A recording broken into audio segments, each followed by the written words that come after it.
গতদিন দেখেছিলাম যে যে কোনো একটা ডকুমেন্ট যদি আমাদের পেজ করতে হয় ফাইল থেকে নিউ থেকে আমরা যেভাবে চাই সেভাবে কিন্তু ডকুমেন্টটা নিতে পারতেছি। ওকে, আমি ডকুমেন্ট সেট আপ করে নিলাম। এখন কিছু ইন্টারফেস দেখবো। এখন ফার্স্ট অফ অল আমার ফটোশপটাকে একটু সেটিং ঠিক করে নিতে হয়। এখন সেটিংগুলো কিভাবে ঠিক করতে হয় একটু দেখি। কিছু সেটিং আছে এখানে, ইম্পর্টেন্ট কিছু সেটিং আছে। সাপোজ এডিট থেকে আপনার যেতে হবে প্রেফারেন্স। দেখেন এখানে অনেকগুলো সেটিং আছে, আমি একটু সেটিংগুলো একটু ঠিক করে দেই। এডিট থেকে যেতে হবে প্রেফারেন্স, লিখে রাখতে পারেন। তারপরে এইখানে আসলাম জেনারেল। এখানে দেখেন এখানে একটা অপশন আছে যে কিবোর্ড ইমপ্লিমেন্ট। যে কিবোর্ড ইমপ্লিমেন্টটা হচ্ছে, সাপোজ আমি এখানে কিবোর্ড ইমপ্লিমেন্ট আপনার বোঝানোর জন্য আমি এক কাজ করি।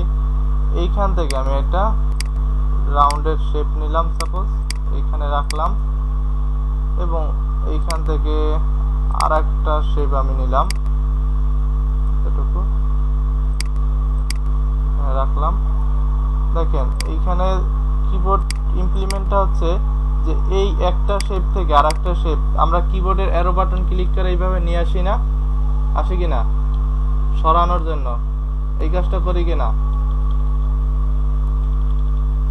এই যে হ্যাঁ, এই যে ডান দিকে বা দিকে যেভাবে আপনি চান উপরে নিচে, এই জিনিসটা আমরা ডানে বামে উপরে নিচে নিতে পারি। এখন এই গতিটা কতটুকু আপনি করবেন, এইটার নাম হচ্ছে কিবোর্ড ইমপ্লিমেন্ট। তো এইটার গতি যদি আমি বাড়াতে চাই, এডিট থেকে প্রেফারেন্স থেকে জেনারেল, এইখান থেকে আমি যদি এর গতিটাকে রাখি 1 রাখি, সাপোজ 1 রাখলাম, ওকে দিলাম। এখন দেখেন এটা গতিটা কত দ্রুত দৌড়তে, 1 ইঞ্চি করে সে সরে যাচ্ছে, তাই না? এটাই দেখেন 1 ইঞ্চি করে সে সরে যাচ্ছে, দেখছি। এটা হচ্ছে কিবোর্ড ইমপ্লিমেন্টস বলে এটাকে। তো আপনার যদি কোনো কারণে গতি কমাতে হয়, এর স্পেসটাকে বেশি দূরত্বে নিতে হয় বা খুব কাছাকাছি রাখতে হয়, তাহলে আপনার এই পরিবর্তনটা এখান থেকে করে নিতে পারে। কিবোর্ড থেকে প্রেফারেন্স আসবেন, এখান থেকে এই জিনিসটা করে নেবেন। এখন একটা জিনিস আছে এখানে, যে এটা ইঞ্চিতে হবে না এটা মিলিমিটার হবে না সেন্টিমিটার। এইখান থেকে আপনি ইউনিটটাকে চেঞ্জ করে কন্ট্রোল আর দ্বারা রুলারটা আনবেন। কন্ট্রোল আর দিলে এইভাবে রুলার চলে আসে, যে চারদিকে রুলার। এইখানে এই যে রুলারের স্কেলের উপরে রাইট ক্লিক করে এইখানে পিক্সেল দেখিয়ে দিলে পিক্সেল শো করবে, ইঞ্চি দেখিয়ে দিলে ইঞ্চি শো করবে। তো আমি ইঞ্চিতে রাখলাম, ইঞ্চিতে আমি কনভার্ট করে নেই তাকে। আমি এখন তার গতিটাকে আমার মতো করে একটু কমিয়ে রাখি। ওকে, আমি গতিটাকে কমিয়ে রাখলাম, এবং আপনি ইউনিট যেটা দিবেন সেই ইউনিট অনুসারে সে নিবে। ওকে, এখন কিন্তু আমার দেখেন খুব স্লো দৌড়াচ্ছে, তাই না? এটা হচ্ছে কিবোর্ড ইমপ্লিমেন্ট। এখান থেকে আপনারা এই গতিটাকে কমাতে বাড়াতে পারতেছেন। যদি বেশি হয় তাহলে বেশি নিলেন, কম হলে কম নিলেন।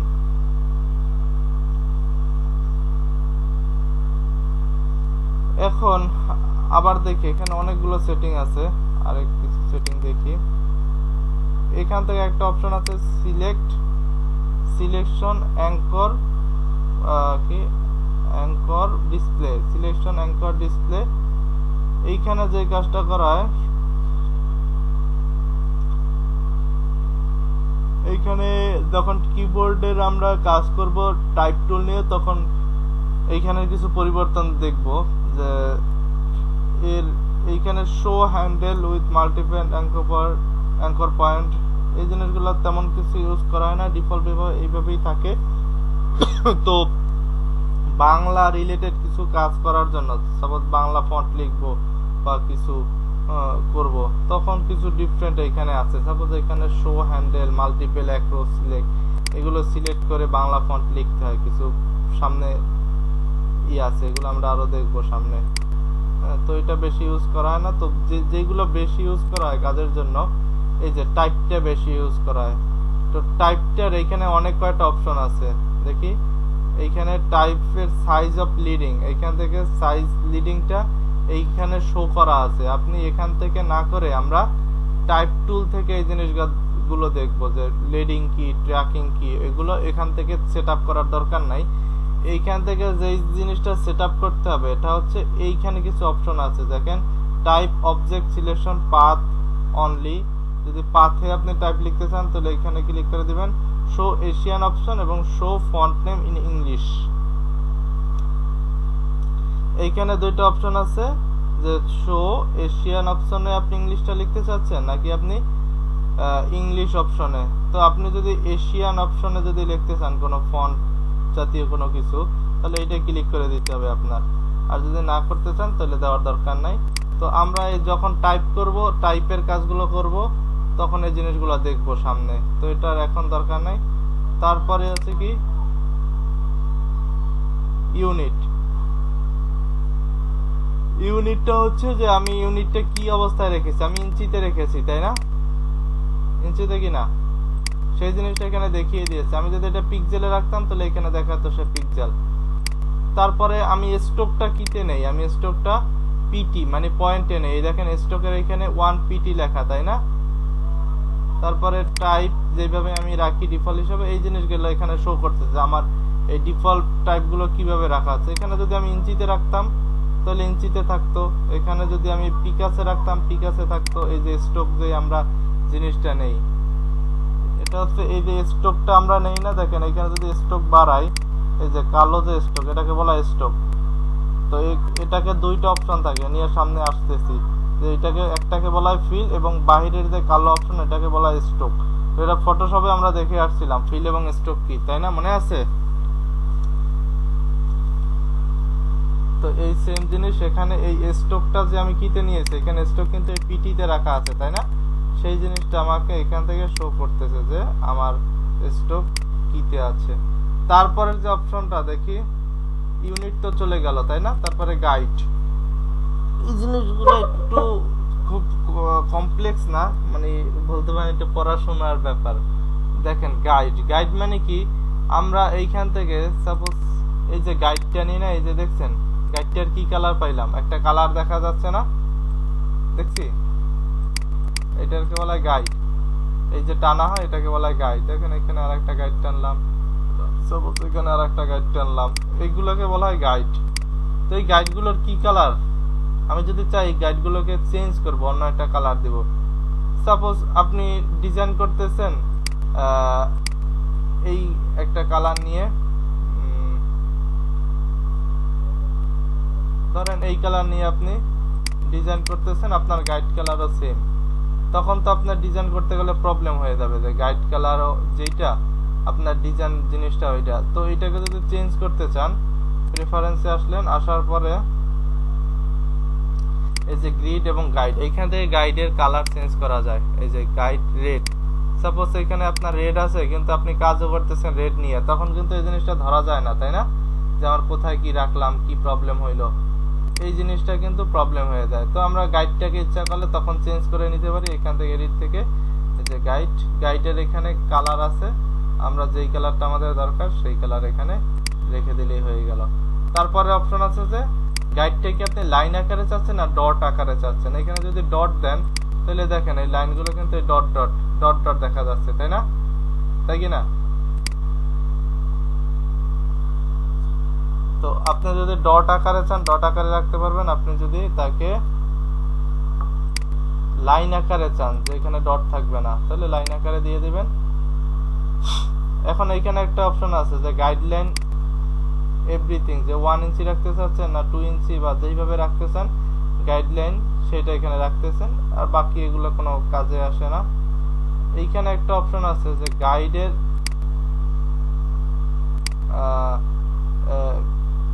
গাইডের কালার, এখান থেকেও গাইডের কালারগুলো অ্যাপ্লাই করে দেওয়া যায়। তো এই জিনিসগুলো এইভাবেই আর কি কাজ করে, যে লাইন ডট এইভাবে রাখতে চাচ্ছেন কিনা, কালার কিভাবে চেঞ্জ করতে চাচ্ছেন, কোন কালারটা রাখতে চাচ্ছেন, এই জিনিসগুলো এখান থেকে দিয়ে দিলেন। এবার গাইডলাইনের যে আপনি মোটা কতটুকু চাচ্ছেন এই গাইডলাইনটাকে, সেই জিনিসটা এখানে শো করতেছে। এখানে যদি আপনি একটু মোটা 2 ইঞ্চি রাখেন আপনার কিন্তু এটা বেড়ে যাবে। দেখুন এখানে একটা গাইড টানলাম, দেখছেন এখানেও একটা শো করতেছে, এখানেও একটা শো করতেছে। তো এই জিনিসগুলো এখান থেকে এইভাবে পরিবর্তন হয়।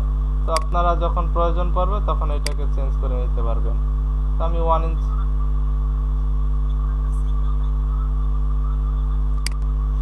সব পরিবর্তন হয়ে যাবে, যতগুলো গাইড টানবেন এখানে সব পরিবর্তন হয়ে যাবে। প্রত্যেকটা কালার সেম আসবে তাহলে।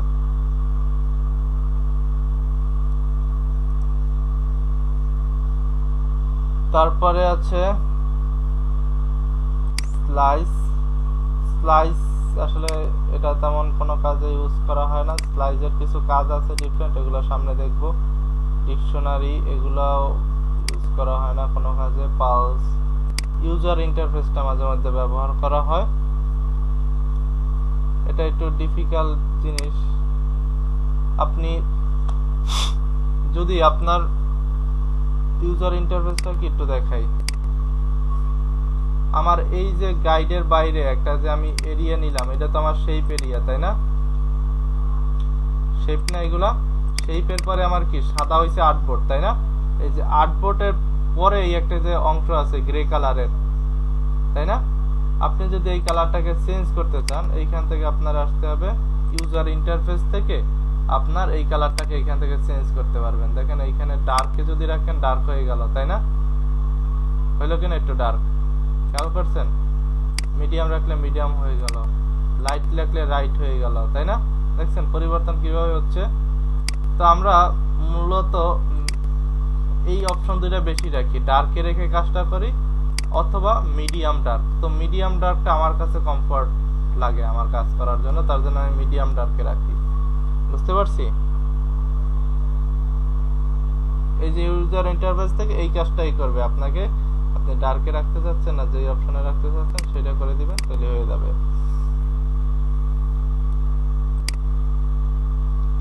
তো 10 মিনিট টু ব্রেক নেই, নামাজ যারা পড়ার তারা একটু পড়ে নেন, কারণ নামাজের সময় খুব কম থাকে আসরের। আর যদি পার্সোনাল কোনো কাজ থাকে তাহলে সেটা সাইরা ফেলেন, আমরা 10 মিনিট পরে আবার বাকি ক্লাসটা শুরু করি, ঠিক আছে? ঠিক আছে,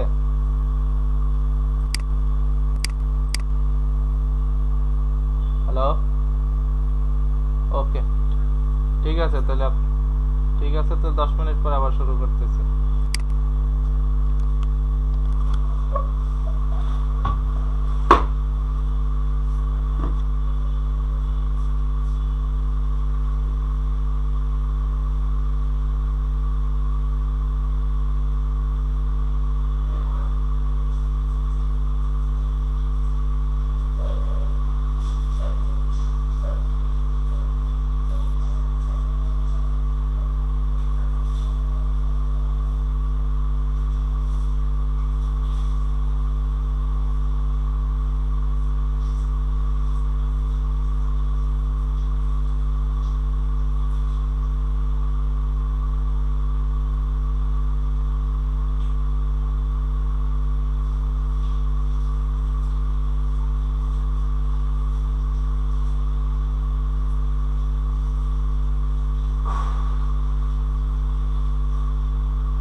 আছেন সবাই?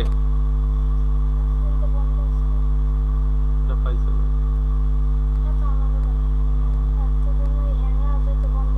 হ্যালো,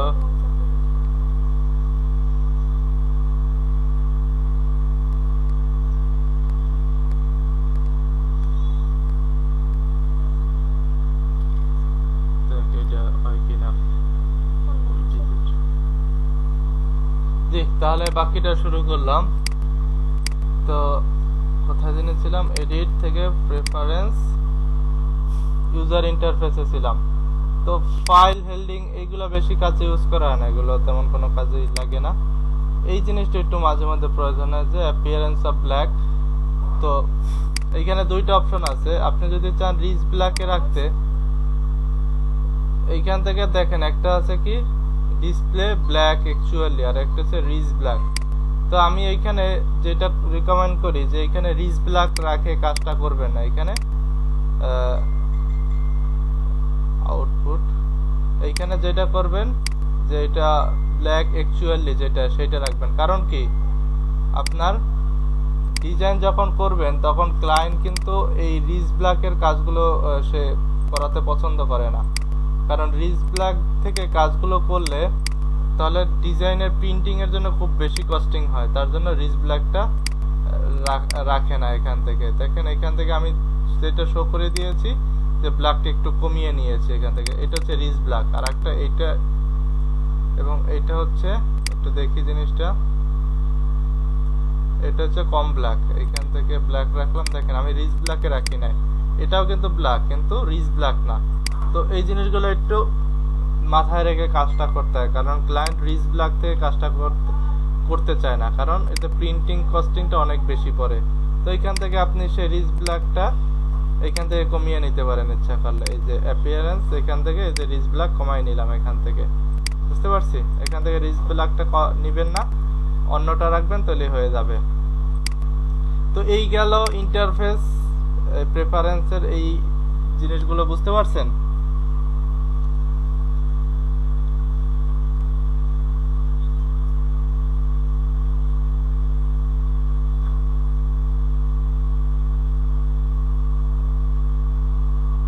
ওকে,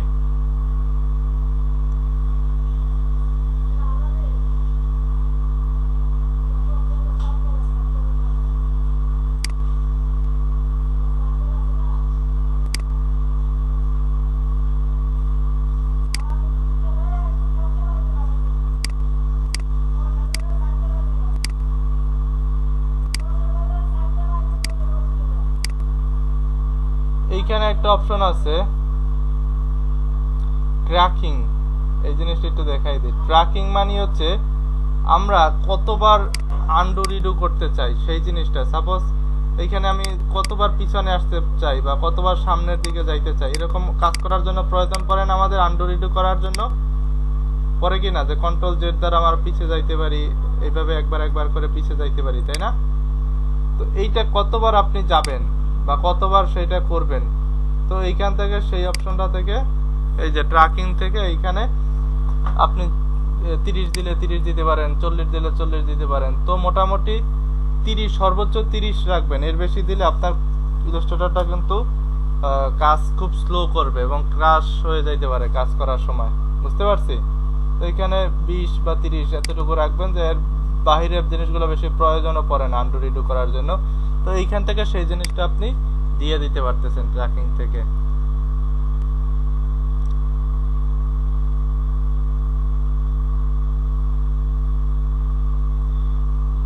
এখন যে অপশনটা একটু দেখাই, সাপোজ কোন একটা ডকুমেন্ট আমরা মেক করার পরে কি করি, কন্ট্রোল এস দ্বারা সেভ দেই না? ফটোশপে কি কন্ট্রোল এস দ্বারা সেভ দিতাম না? দিতাম কি না?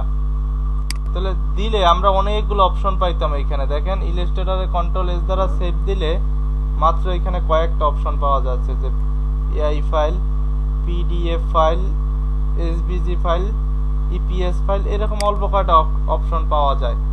তো এইখানে আপনি ইচ্ছা করলে কন্ট্রোল শিফট এসও যদি দেন, তখন দেখেন এই 3, 4, 5টা ফরম্যাট একই জিনিস পাওয়া যায় এইখান থেকে। ফাইল থেকে সেভ অ্যাজ দিলেও যেই কয়টা ফাইল পাবেন, সেভ দিলেও ওই অল্প কয়টাই ফাইল পাওয়া যায়। কিন্তু আমরা ফটোশপে আরো অনেকগুলো জিনিস দেখছিলাম না, যে জেপিজি ফাইল, এই জিনিসগুলো কোথায় থেকে তাহলে আমরা সেভ করব, তাই না? তো এইখান থেকে সেই ফাইলগুলো সাপোজ আপনি সেভ করার জন্য আমি সেভ রাখলাম অথবা সেভ অ্যাজ দিলাম, একই জিনিস সেভ।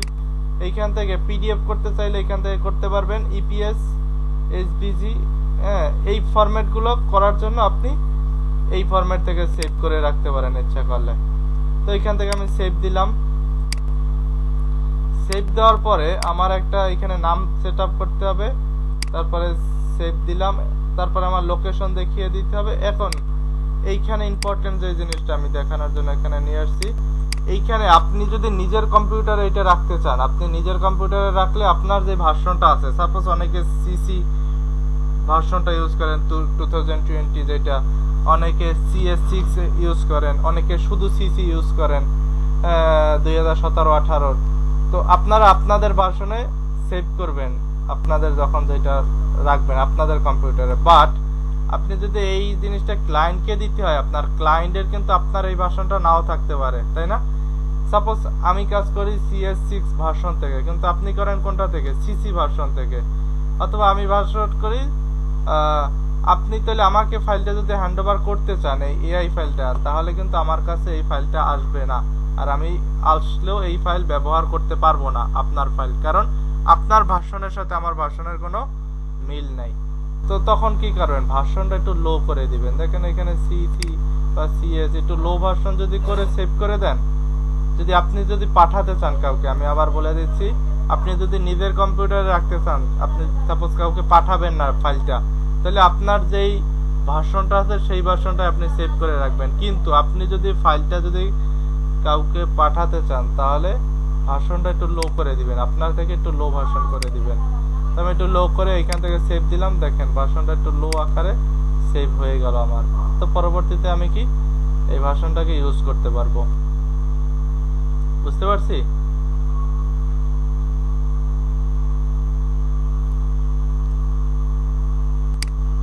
তারপরে একটা অপশন দেখি, এইখান থেকে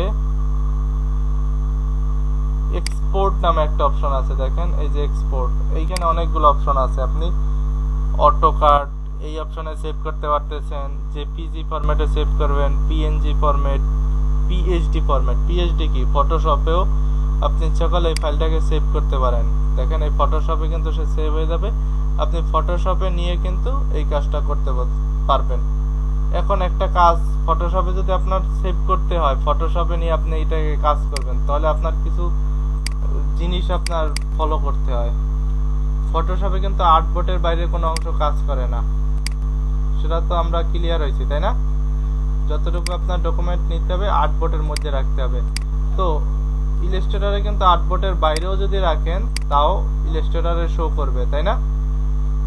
এই দেখছেন শো করতেছে, কিন্তু ফটোশপে কিন্তু আমাদের আর্টবোর্ডের বাইরে কিছু শো করতে না, তাই না? তো এর জন্য আপনি যদি সাপোজ এই ফাইলটাকে আমি ফাইল থেকে এক্সপোর্ট করব, এক্সপোর্ট থেকে পিএইচডি মানে ফটোশপ ডকুমেন্ট ফাইলে নিব আমি, তো পিএইচডি ফরম্যাটে দিলাম। এখন এইখানে আপনার যেই কাজটা করতে হবে, এইখান থেকে নাম দিয়ে দিলেন যেই নামে আপনি সেভ করতে, এইখান থেকে ইউজ আর্টবোর্ড একটা অপশন আছে, দেখছি নিচে ইউজ আর্টবোর্ড পেয়েছি, এইখানে ক্লিক করে দিবেন একটা। এইখানে ক্লিক করলে হবে কি, আপনার আর্টবোর্ডের জিনিসগুলো আপনার দেখতে পারবেন বা শো করবে। তো এখানে ক্লিক করলাম, এইখান থেকে সেভ দিয়ে দিলে দেখেন আমার কিন্তু ফাইলটা সেভ হয়ে গেল। এখন এইখানে একটা অপশন দেখিয়ে দিচ্ছে আপনি কোন কালার মোড কিভাবে রাখতে চান। আপনারা যদি কালার মোড চেঞ্জ করতে চান, এইখান থেকে চেঞ্জ করতে পারবেন। তো আমি চাচ্ছি কালার মোড সিএমআই কে থাক, আমার কালার রেজুলেশন 300 dpi থাক, আমি চেঞ্জ করে তারপরে ডিফল্ট হিসাবে এই যেগুলো আছে এগুলো থাকবে, ওকে ক্রিয়েট করে আমি সেভ করে ফেলবো আমি পিএইচডি ফরম্যাটে। পরবর্তীতে আমি কিন্তু ওই জিনিসটা ফটোশপেও নিয়ে কাজ করতে পারবো, ইলাস্ট্রেটরের ফাইল। আমি একটা জিনিস দেখাইছিলাম যে ফটোশপের কোনো একটা ডকুমেন্ট কিন্তু ইপিএস করে সেটা কোথায় ইলাস্ট্রেটরে ব্যবহার করা যায়, তাই না? মনে আছে এই প্রসিডিউর গুলো?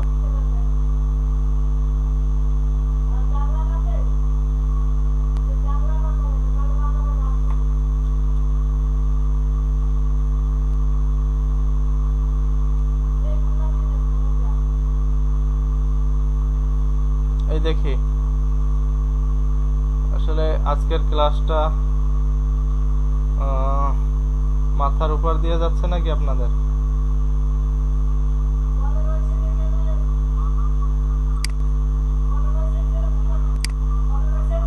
হ্যাঁ, একটু রেসপন্স না করলে আসলে এইখানে যারা নতুন আছেন তারা বুঝতেছেন কিনা আমার জিনিসটা আসলে আমি নিতে পারতেছি না। আপনার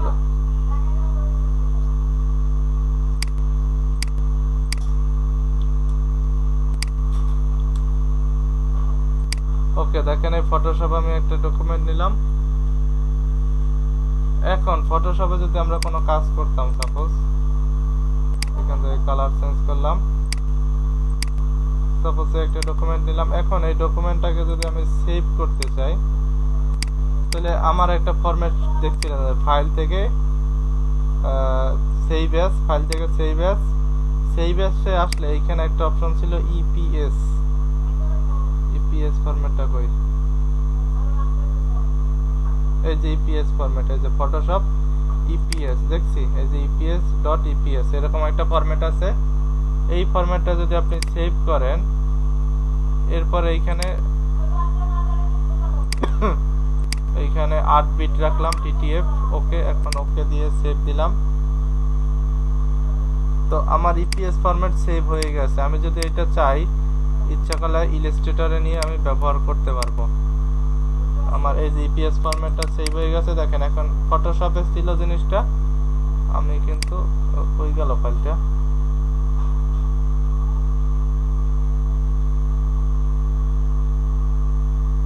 দেখি তো কই গেল। কন্ট্রোল শিফট এস, এটা তো ডেস্কটপে থাকবে। এইটাকে ইপিএস ফরম্যাট বানিয়ে নিলাম এখান থেকে। সাপোজ এই যে ফটোশপ ইপিএস,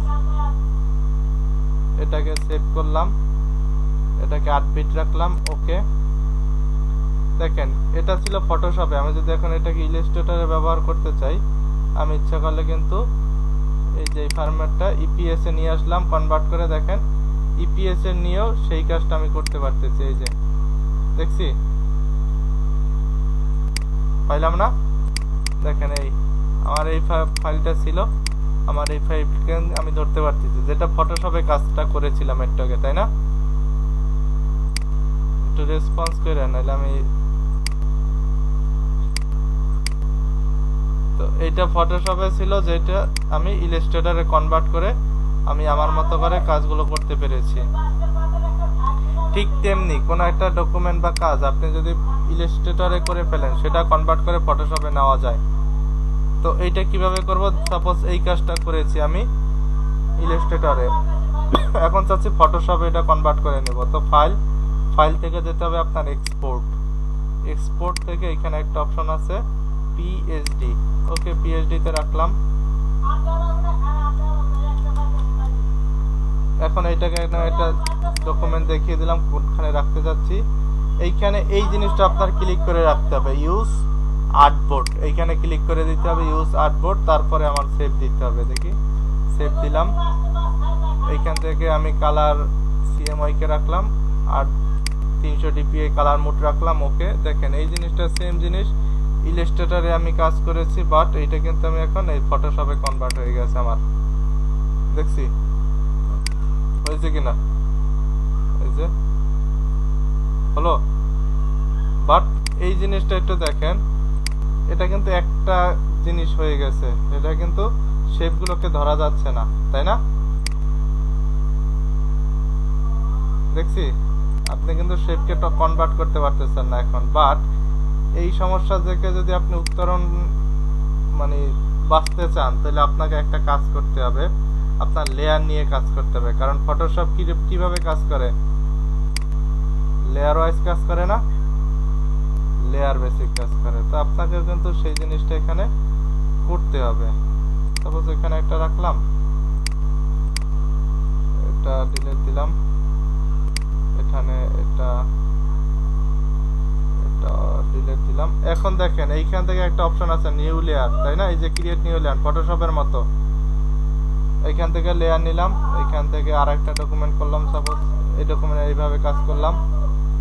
এইখান থেকে আরেকটা লেয়ার নিলাম, সেখান থেকে আবার আরেকটু কাজ করলাম, এখানে একটা কালার অ্যাপ্লাই করলাম, আবার আরেকটা লেয়ার নিলাম। সাপোজ এরকম লেয়ার নিয়ে আমি অনেক ডকুমেন্টের কাজ করলাম আর কি। এখন দেখেন লেয়ার কিন্তু অনেকগুলো, এইভাবে একটু আইড্রপার থেকে ফটোশপের মতো সেম কাজ ইলাস্ট্রেটরও করা যায়, এই যে লেয়ার নিয়ে। এখন যদি এটাকে একটু আমি সেভ দিই, ফাইল থেকে এক্সপোর্ট থেকে ইউজ আর্টবোর্ড, এখন এইটাকে যদি আমি একটু সেভ দেই, দেখেন ফটোশপ পিএইচডি সেভ দিলাম, ওকে। এটাকে সিএমআই কে কালার মোড রাখলাম, ওকে। দেখেন সেম জিনিস আমি আগের বার ইউজ করতে পারি না, এখন এই জিনিসটাকে আমি এখানে ইউজ করতে পারবো। এটাকে একটু ওপেন করি,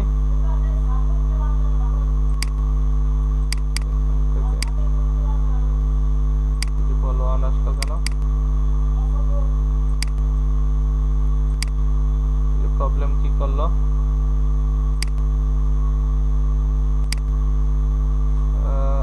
এখান থেকে ইউজ হইল না কেন?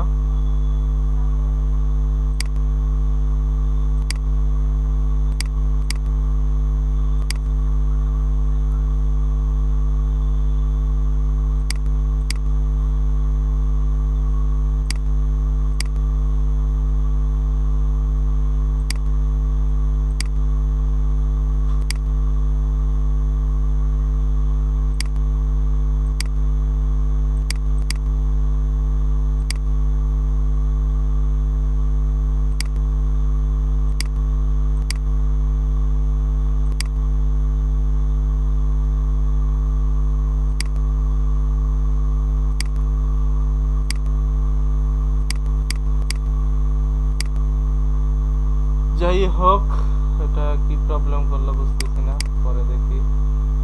এটা কিন্তু আলাদা যখন লেয়ার গুলো ক্রিয়েট হয় তখন কিন্তু ফটোশপে নিয়েও সেই সেম জিনিসটাকে কাজটা করা যায়। এখানে কোথায় যেন একটা মিসিং আছে,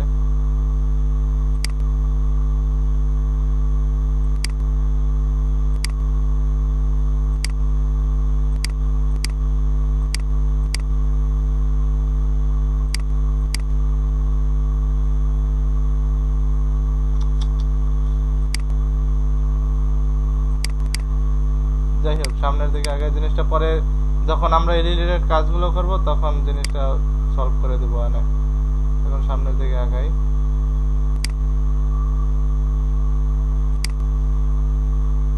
দেখি পরবর্তী আছে যেটা, যে এইভাবে ফটোশপ থেকে ইলাস্ট্রেটরেও কনভার্ট করা যায়, ফটোশপ থেকে ইলাস্ট্রেটরেও কনভার্ট করা যায়, আবার ইলাস্ট্রেটর থেকেও ফটোশপে কনভার্ট করা যায়। এই জিনিসটা কিন্তু আমরা এই মাধ্যমে করতে পারতেছি। ওকে, আমি একটু ফাইলগুলো দরকার নেই, আমি একটু ডিলিট দিলাম। এখন যে জিনিসটা একটু দেখি, যে সেভ প্রসিডিউর আমি শিখাইছিলাম ফটোশপে, তাই না? সেভ কিভাবে করবেন, তারপরে ইলাস্ট্রেটরেও এই এক্সপোর্ট থেকে আরো অনেকগুলো অপশন আছে। সাপোজ আপনি যদি চান জেপিজি ফরম্যাট সেভ করতে, পিএনজি ফরম্যাট, টিটিএফ ফরম্যাট, এখান থেকে করতে পারবেন।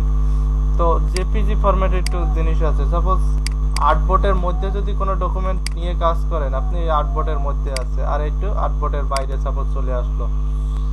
এখন এইখানে একটা অপশন আছে যে আপনি ফাইল এটাকে যদি জেপিজি ফরম্যাটে সেভ করতে চান, এখান থেকে আপনার দেখিয়ে দিতে হবে জেপিইজি।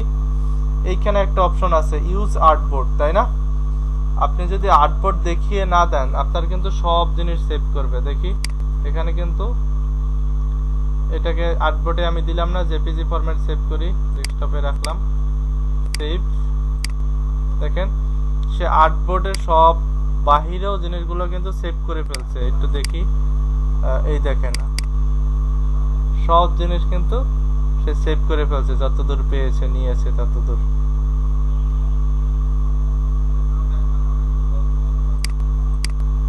আর এখানে যদি আমি এটা কাজটা করলে না, এখন করবে। আগের দেখি, আগেরটা ভুল হয়েছিল একটু। ফাইল থেকে এক্সপোর্ট দিলাম। এইখান থেকে আমি আর্টবোর্ড নিব না, আমি আর্টবোর্ডের বাইরে সাপোজ কাজ করব। তো এটা রাখলাম, জেপিজি ফরম্যাটে রাখলাম, সেভ দিলাম। ওকে, দেখি এই দেখেন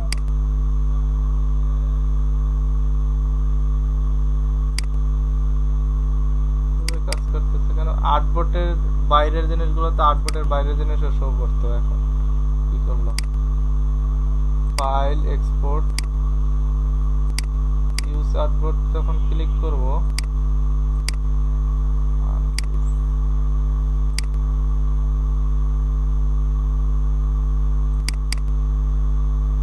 এই দেখেন যখন ইউজ আর্টবোর্ড ক্লিক করছেন তখন কিন্তু এই ডকুমেন্টগুলো কাটা হয়ে গেছে, দেখছেন ডকুমেন্টগুলো কিন্তু কাটে গেছে। বাট আমি যখন আর্টবোর্ড দেই না তখন কিন্তু সে অটোমেটিক ডকুমেন্টটা তার ভিতরে ঢুকাই নিছে, তাই না?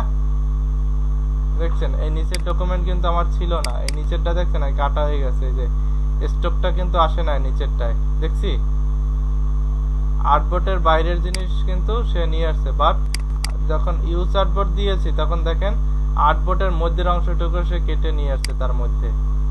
তো এই জিনিসগুলো এইভাবে আর কি পরিবর্তন করে ইউজ আর্টবোর্ড দিয়ে যদি যখন ডকুমেন্টটা সেভ দিবেন, ফাইল থেকে এক্সপোর্ট, এরপরে এখানে যখন ইউজ আর্টবোর্ড ক্লিক দিয়ে সেভ করবেন তাহলে কিন্তু আর্টবোর্ডের মধ্যের জিনিসগুলো আপনাকে শো করবে, আর্টবোর্ডের বাইরের অংশ আপনি দেখতে পাবেন না।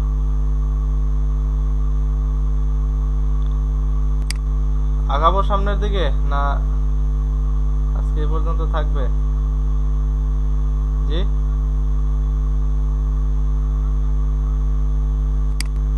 বেশি কোট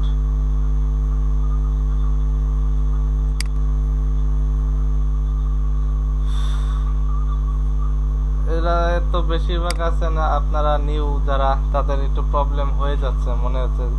ইলাস্ট্রেটরের আগে তো ক্লাস করে না, তো তাদের দিকে বিবেচনা করে ক্লাসগুলো আমি আসলে নিতে হয়, কারণ যারা নিউ তারা কিন্তু বেশি লোড নিতে পারেন না। হ্যাঁ, তো আমি অনেক শিখাই দিলাম বাট আপনি নিতে পারেন না, তাহলে সেই জিনিসটা তো কাজে আসবে না। আপনি যতটুকু শিখছেন, যতটুকু শিখাই দিচ্ছি আমি, অতটুকু আপনি যদি নিতে পারেন, ওইটুকু যদি কাজে লাগাতে পারেন, সেইটা আপনার জন্য ভালো হবে, তাই না? আপনি সাপোজ আমরা বিভিন্ন বুফে যাই খাইতে, তো আমরা যতটুকু খাইতে পারি অতটুকু নিই না। বুফ মানে যত ইচ্ছা তত নেই, বাট 10 ভাগের 1 ভাগ আমরা খাইতে পারি না। তো এরকম খাওয়ার তো লাভ নাই। আপনার যতটুকু পরিতৃপ্তি হয় অতটুকু নিয়ে খান, পরিতৃপ্তি সহকারে খান। তেমনি যতটুকু শিক্ষা আপনার ভিতরে নিতে পারেন অতটুকু নিয়ে রাখেন, পরবর্তীতে কাজে লাগবে। কারণ অনেক শিখাইলাম, কাজে আপনি ব্যবহার করতে পারলেন না জিনিসটা, তাহলে তো প্রবলেম। তো কি বলেন সবাই, নিতে পারবেন? তাহলে আগাবো, নইলে আগাবো না।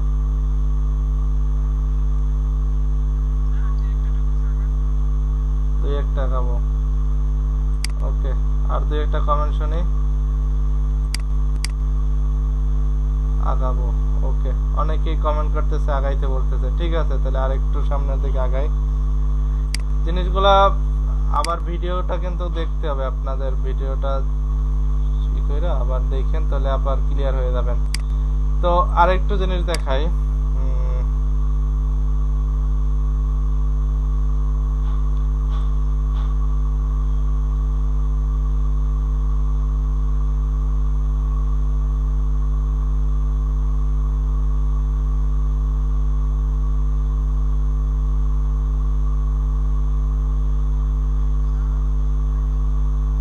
না আছি, স্ক্রিন দেখা যাচ্ছে না। হ্যাঁ, আমরা যদি কোনো একটা ডকুমেন্ট প্লেস করতে চাই, সাপোজ এখানে একটা ছবি বা ইমেজ বা কিছু একটা নিয়ে আসবো, তখন আপনার যেতে হবে ফাইল থেকে প্লেস, ফাইল থেকে প্লেস, এইখানে ক্লিক করবেন। প্লেস করে আপনি কি প্লেস করতে চাচ্ছেন, সাপোজ আমি এই ডিজাইনটা প্লেস করতে চাচ্ছি। এখন এইখানে একটা অপশন আছে দেখেন, এই বাঁ দিকে যদি একটু তাকান, লিঙ্ক, টেমপ্লেট, রিপ্লেস, এরকম কিছু লেখা পাচ্ছি, দেখছি।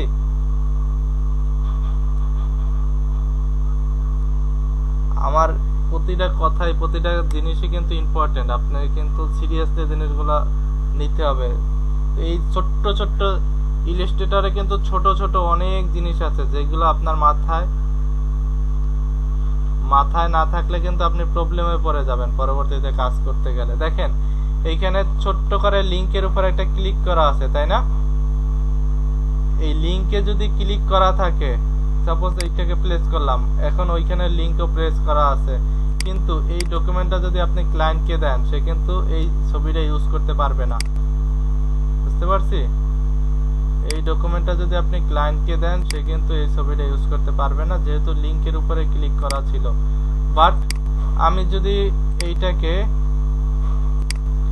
যদি ফাইল থেকে প্লেস থেকে এই ডকুমেন্টটাকে নিয়ে আসতাম, এই লিংক ক্লিকটাকে তুলে দিতে হবে আপনার। আপনি যেই ছবি আপনার কম্পিউটারে থাকুক না কেন বা গুগল থেকে নিয়ে আসেন না কেন, লিংক সবসময় তুলে দিবেন। লিংক তুলে দিবেন, বারবার বলতেছি যে লিংক তুলে দিলে এই ডকুমেন্টটা ক্লায়েন্ট ইউজ করতে পারবে আর প্রবলেম হবে না। কিন্তু লিংক যদি দেওয়া থাকে তাহলে কিন্তু সেইটা সে ব্যবহার করতে পারবে না। এখন প্লেস দিলাম, দেখেন এখন কিন্তু এখানে সে লিংক ছাড়াই এখানে ফটো ইলাস্ট্রেটর আমার ওপেন হয়ে গেছে এই ট্যাবে। এখন কিন্তু ক্লায়েন্ট ইচ্ছা করলে জিনিসটা সে ইউজ করতে পারতেছে। এই যে এখন আর প্রবলেম করবে না, যেহেতু আমি লিংক তুলে দিয়েছি। তো আপনারা কাজের সময় এই জিনিসটা একটু খেয়াল রাখবেন। কোনো কিছু ইমেজ বা কিছু যদি আপনার প্লেস করতে হয়, সেখানে সাপোজ আমি এইটা ব্যবহার করব, তো এইটা লিংক দেওয়া আছে কিনা, এইখানে লিংক ক্লিক করা থাকলে কিন্তু প্রবলেম। তো এইখানে যখন প্লেস করে নেবেন তখন একটু খেয়াল করেন যে লিংকটা ক্লিক করা আছে কিনা, টিক মার্কটা তুলে দিবেন, তারপরে আপনি প্লেস করবেন। সাপোজ লিংক এখানে নাই, টিক মার্কটা তুলে দিয়ে এখানে এটা ব্যবহার করতে পারছি। তো এই জিনিসটা একটু খেয়াল রাখবেন কাজের ক্ষেত্রে, ঠিক আছে?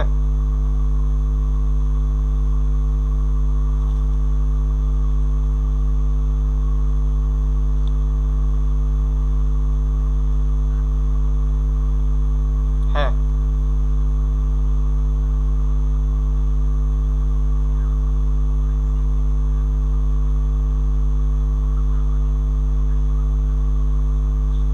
জি জি। আচ্ছা, আপনার বেশি যদি খারাপ লাগে লিভ নিয়ে নেন। আপনার আইডি কত? 12। ওকে, প্রেজেন্ট দিয়ে দেবো আর যখন। ঠিক আছে, আচ্ছা ওকে। দেখি আর এই দুইটা টপিকস দেখবো। কোনো সিলেকশনকে আমাদের যদি লক করতে হয়, তো আমরা ফটোশপে শিখেছিলাম লক করতে হলে এই যে লকের একটা অপশনই আছে, এখানে ক্লিক করলে অটোমেটিক লক হয়ে যাইতো, তাই না? তাই কি না? লকের 4টা অপশন পাইছি এখানে ফটোশপে যখন কাজ করেছি। বাট ইলাস্ট্রেটরে যদি আপনার কোনো ডকুমেন্ট লক করতে হয়, সাপোজ আমি চাচ্ছি এই ডকুমেন্টটাকে আমি একটু কপি করব, তো এই ডকুমেন্টটাকে আমি নিলাম, আমি আর্টবোর্ড সিলেক্ট করে দিলাম তার মতো করে, যে আর্টবোর্ডটাকে আমি এইখানে যেরকম শেপ আছে সেই রকম আমি আর্টবোর্ডটা মেক করে নিলাম, সাপোজ এইখানে রাখলাম। এখন যেই কাজটা করব, যে আমার পিছনে আছে কিন্তু আমার আর্টবোর্ড আর উপরে আমার এই ডকুমেন্টটা, তো আমি যদি লক করতে চাই এই সিলেকশনের উপরে ধরে এইখান থেকে একটা অপশন আছে, এইখানে এই যে সিলেক্ট অপশনটা কোথায় জানি, কন্ট্রোল 2 শর্টকাট কি, এই যে লক। দেখেন লকের শর্টকাট কি হচ্ছে কি, সিলেকশন যদি লক করতে হয় কন্ট্রোল 2। দেখেন কন্ট্রোল 2 পরে এখানে কিন্তু আপনি একে আর লড়াতেও পারবেন না, কিচ্ছু করতে পারবেন না, সে লক হয়ে গেছে। বুঝতে পারছি? দেখেন এখন কিন্তু আর লকটা ছাড়ানো যাচ্ছে না। এখন যদি এটাকে আমি লকটাকে ছাড়াতে চাই, তাহলে কন্ট্রোল-অল্টার-2 শর্টকাট কিগুলো আপনারা লিখে রাখতে পারেন। অবজেক্ট থেকে আনলক কন্ট্রোল-অল্টার-2, দেখেন এখানে যখন ক্লিক করলাম সে লকটাকে ছাইড়া দিল, তাই না? আবার যদি লক করতে চাই কিবোর্ড থেকে কন্ট্রোল-2 প্রেস করলেও লক হয়ে যাবে, অথবা অবজেক্ট থেকে এই যে লক সিলেকশন, এই যে লক হয়ে গেল। আবার যদি লকটাকে ছাড়াতে চাই আনলকে ক্লিক করবেন, এই অবজেক্ট থেকে আনলক, সে লকটা ছেড়ে যাবে। এইভাবে লক করে এবং আনলক করে কোনো একটা ডকুমেন্ট। এখন কোনো একটা ডকুমেন্ট আমরা ফটোশপে করেছিলাম কি, কোনো একটা ডকুমেন্টকে যদি আমাদের হাইড করতে হতো, সাপোজ এইখান থেকে আমি একটা কালার নিলাম, কন্ট্রোল শিফটে নতুন একটা ডকুমেন্ট ক্রিয়েট করলাম, আবার আর একটা ডকুমেন্ট যদি এখানে নিতে চাই, এখন একটা যদি একটু হাইড করতে চাই তাহলে এই চোখের এই বাটনটাকে কি হাইড করে রাখতাম, তাই না? চোখে ক্লিক করলে হাইড হয়ে যাইতো আমার। কিন্তু ইলাস্ট্রেটরে যদি আপনি হাইড করতে চান তখন আপনি কি করবেন? তখন এখানে একটা শেপ নিলেন, এটা একটা শেপ নিলেন, এখন আপনি চাচ্ছেন একটা জিনিসটাকে হাইড করে রাখতে বা সেটা যেন প্রকাশ না পায়। এই হলুদটাকে আমি হাইড করব। এখন হাইডের অপশন কি? হাইডের অপশনটা হচ্ছে এই যে অবজেক্ট থেকে সিলেকশন, তারপরে হাইড, অথবা কন্ট্রোল 3, কিবোর্ড থেকে কন্ট্রোল 3 প্রেস করলে আপনার হাইড হয়ে যাবে। দেখেন জিনিসটা কিন্তু হাইড হয়ে গেছে, তাই না? হাইড হয়েছে কিনা? এখন আবার যদি আনহাইড করতে চান এই যে কন্ট্রোল-Alt-3, দেখেন শো হাইড, হাইডটা দেখানো যাচ্ছে। অবজেক্ট থেকে এখানে যদি হাইড করতে চাই কন্ট্রোল-3 দিলে হাইড হয়ে যাচ্ছে, এখান থেকে কন্ট্রোল-Alt-3 প্রেস করলে আনহাইড হয়ে যাচ্ছে। এখন যদি অনেকগুলো ডকুমেন্ট হয় তখন যদি হাইড করতে চাই, সাপোজ আমরা অনেকগুলো ডকুমেন্ট করেছি, সবগুলোকে যদি হাইড করতে চাই সিলেক্ট করে ধরে কন্ট্রোল-3 প্রেস করবেন, অথবা এখান থেকে হাইড অপশনে হাইড করে দিলেন। এখন আনহাইড করতে হলে আবার কি সবগুলো একসাথে কিন্তু আনহাইড হয়ে যাবে। এখান থেকে সবগুলো একসাথে আনহাইড হয়ে গেছে। কিন্তু ফটোশপে একটা মজার জিনিস ছিল, আমি single by single hide unhide করতে পারতাম, তাই না? কিন্তু ইলাস্ট্রেটরে আপনার লক হয়ে গেলে সবগুলো একসাথে লক হয়ে যাবে। সাপোজ এটাকে এবং এটাকে ধরলাম, কন্ট্রোল-2 দ্বারা লক করলাম, দেখেন এই দুইটাই মাত্র লক হয়েছে, আর কিছু লক হয় না, দেখছেন? আবার যদি আনলক করি কন্ট্রোল-Alt-2 প্রেস করলাম, আনলক হয়ে গেল। লক একসাথে সবগুলো লক হয়ে যাবে লক করলে, আবার আনলক যদি করেন সবগুলো একসাথে আনলক হয়ে যাবে। বুঝতে পারছি? আপনি লক যে কোনো সময় কন্ট্রোল-2 এইটা দিলেন, কন্ট্রোল-2 এইটা আলাদা আলাদা সব লক করতে পারবেন স্পেসিফিক ভাবে। কিন্তু কন্ট্রোল-Alt-2 যখন আনলক করবেন তখন কিন্তু সবগুলো একসাথে আনলক হয়ে যাবে। বুঝতে পারছি?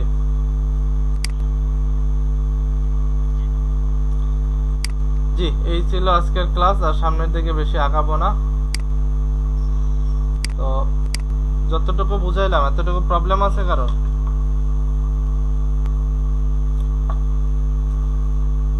যতটুকু ক্লাস করেছেন এতটুকুর মধ্যে কারো কোনো প্রবলেম আছে?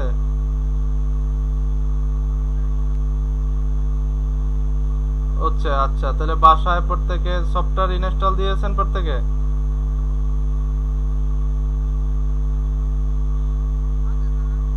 আচ্ছা, তাহলে বাসায় তাহলে আজকে প্র্যাকটিস করবেন ক্লাসটা। ঠিক আছে,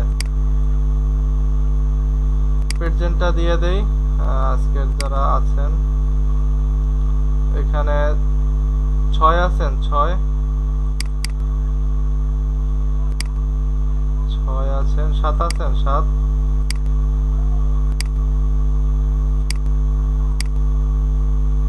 আছেন, 8 আছেন, 10 আছেন, 10 আছে, 12 বললো অসুস্থ, 12 আছে, আর কে আছে?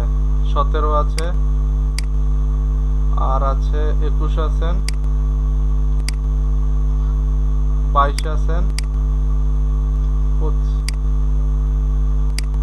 কত 17 কতদিন দিয়েছি তো 14 তারিখের প্রেজেন্ট।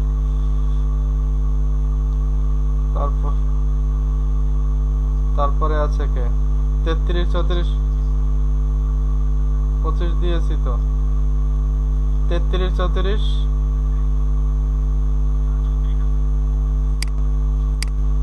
33 নাই, আর আছেন 38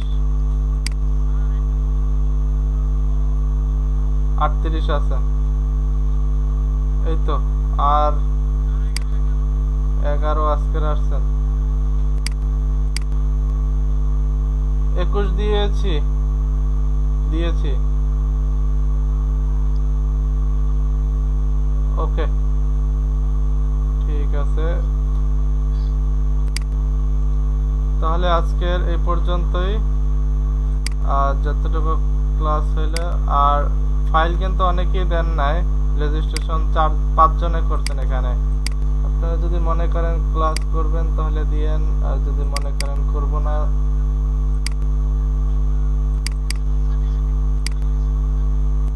national certificate, voter ID card থাকলে দিবেন, না থাকলে নাই। আমি তো বলি না যে দিতেই হবে, থাকলে দিবেন, না থাকলে নাই।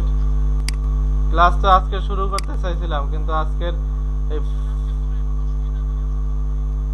এই ফরমের যে অবস্থা দেখেছি এর কারণে আজকে কালকে শুরু করব। আজকে শুরু করা যাবে না, কালকে শুরু করতে হবে। আজকে শুরু করতে চাইছিলাম, সবাইকে চাইছিলাম যে এগুলা কনফার্ম করে দেব, কিন্তু কেউ কেউ কিন্তু ফর্মটা পূরণ করতে পারে না ঠিকভাবে, তার জন্য আমি খুব কনফিউশনে ছিলাম। আপনাদের নিয়ে শুরু করলাম, অন্যান্য ব্যাচের তারাও তো শুরু করবে। তো আচ্ছা ঠিক আছে, যারা দিবেন তাদের ইমেলে আর কি আপনি ক্লাস করার মাধ্যমটা পেয়ে যাবেন, যে কিভাবে ক্লাস করবেন। আইডি পাসওয়ার্ড সেখানে যাবে, সেই পাসওয়ার্ড ঢুকে আপনি ক্লাস করতে পারবেন। তো যারা দিবেন, ঠিক আছে তাহলে আজকের, আচ্ছা তাহলে দেন তারপরে শুরু করি। আর কালকের মেবি পরীক্ষা হবে ফটোশপের উপরে, একটু প্রিপারেশন থাকেন, আগামী দিন পরীক্ষা নিব, ঠিক আছে?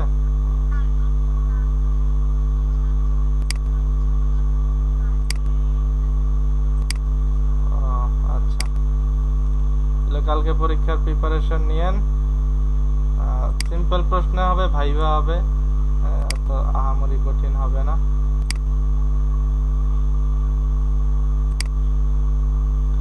আব্দুল্লাহ মামুন ভাই, আপনার এই জিনিসটা সামনে চলে আসে, দুইটা ডিজাইন একটু আপনি হাইড করে দিয়েন। আব্দুল্লাহ মামুন ভাই, এই আপনার এই ফেসবুক ওপেন করলে এই দুইটা সামনে চলে আসে, আপনি ওই হোমওয়ার্ক কোথায়?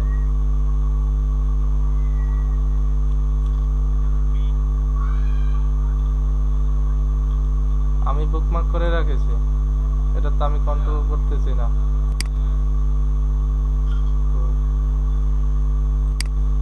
এখানে তো বুকমার্ক করা নাই আমার কাছ থেকে।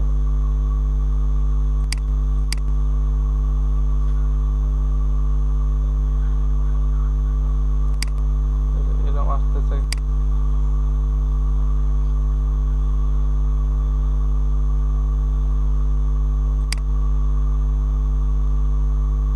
ওকে, কই কাজ দিছেন বললেন কোনগুলো? এগুলো তো গতদিন দেখছিলাম।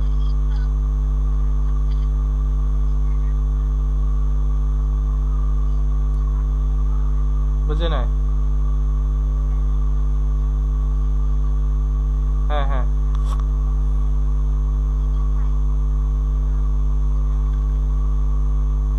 কিসের সাইজ বুঝতেছি না আপনার কথা।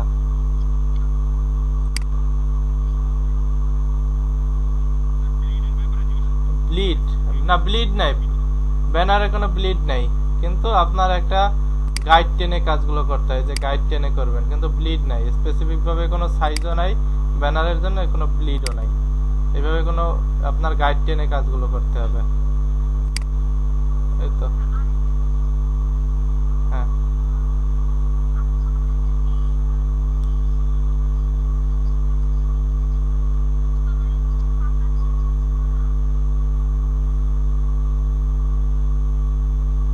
এই কাজে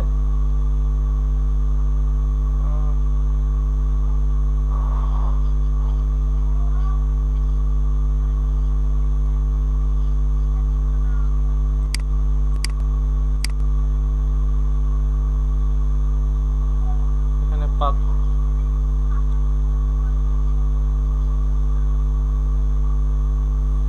পাতার এগুলা কিভাবে দিবেন? এটা পাতা আপনি ই থেকে নিলেন, এটা ব্রাশ নিতে পারেন পাতার, এইখান থেকে ব্রাশ টুলের কাজ শিখাইছিলাম না, এখান থেকে পাতার কোন ব্রাশ নিয়ে নিলেন, এই যে ব্রাশ টুলসে আসলেন, এরপরে আপনি পাতার ব্রাশ গুলো আপনি একটু সেভ করে রাখবেন আপনার ইতে, বুঝতে পারছি?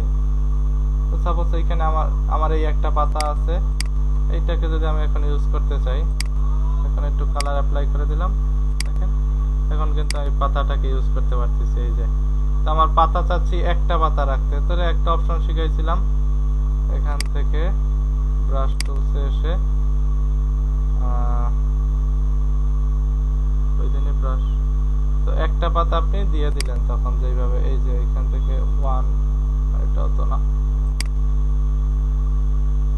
ব্রাশ টুলস, ব্রাশ কই, এই যে ব্রাশ টুলস, এইখান থেকে ব্রাশের জন্য স্পেসিফিক এইখানে বাড়িয়ে নেবেন, তাহলে একটা পাতা হয়ে যাবে। এই যে এক্সপ্রেস বাড়িয়ে নিলাম। এখন যদি আমি পাতা ব্যবহার করতে চাই তাহলে একটা বা দুইটা পাতা এখানে দেখাচ্ছে। এটাকে যদি সাইজটাকে একটু বাড়াতে চাই, ইচ্ছা করলে এখান থেকে সাইজও বাড়িয়ে নিতে পারতেছি। এই যে, তো এটা তো অনেকগুলো পাতা, আপনি যদি সিঙ্গেল পাতা ব্যবহার করেন তাহলে এইভাবে পাতাটা ব্যবহার করতে পারবেন।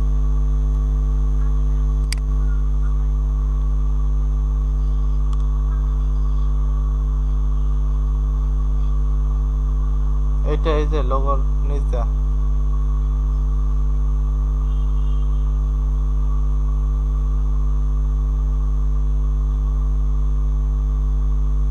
এটা সিম্পল একটা প্রসেস অ্যাপ্লাই করেছে, আপনি আপনার মতো করে দিলেন। এখান থেকে সাপোজ এইখান থেকে আমি শেপ নিয়েও এই কাজটা করতে পারি। এখানে কাস্টম শেপে এসে আপনার যদি প্রয়োজন পড়ে লিভ নিতে পারেন, ক্লাস তো শেষ। এখান থেকে কাস্টম শেপ থেকে আপনার কিছু শেপ নিতে হবে। সাপোজ ওই রিলেটেড কোনো শেপ আছে কিনা একটু দেখি। তো আমি দেখতেছি শেপ নাই।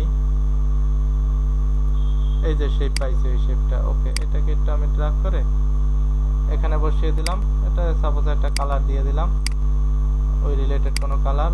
এখন যে কাজটা করব, একে কন্ট্রোল টি দ্বারা ধরে একটু বাঁকিয়ে দিলাম এইভাবে। এই যে ঠিক আছে না? এখন এটাকে আমি অল্টার ধরে এখানে একটা রাখতে পারি, শিফট ধরে আবার বসিয়ে দিতে পারি এখানে একটা। এই তো আবার এই সবগুলোকে একসাথে সিলেক্ট করে আবার অল্টার ধরে এখানে আবার নিয়ে আসতে পারি। এই যে হয়ে গেল। আবার এই সবগুলোকে একসাথে সিলেক্ট করে নিচ থেকে অল্টার ধরে এখানে আবার নিয়ে আসতে পারি। দেখছেন?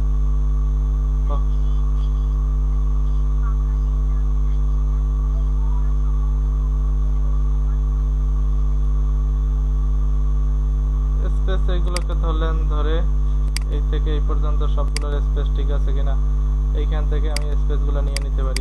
এই যে ডিস্ট্রিবিউট থেকে সমান স্পেস নিয়ে নেবে। আর কিছু প্রবলেম আছে এখানে? ওকে,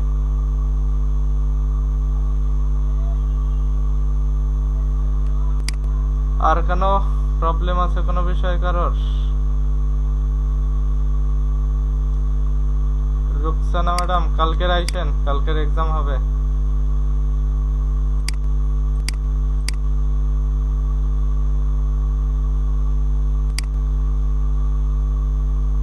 ঠিক আছে তাহলে, আর যদি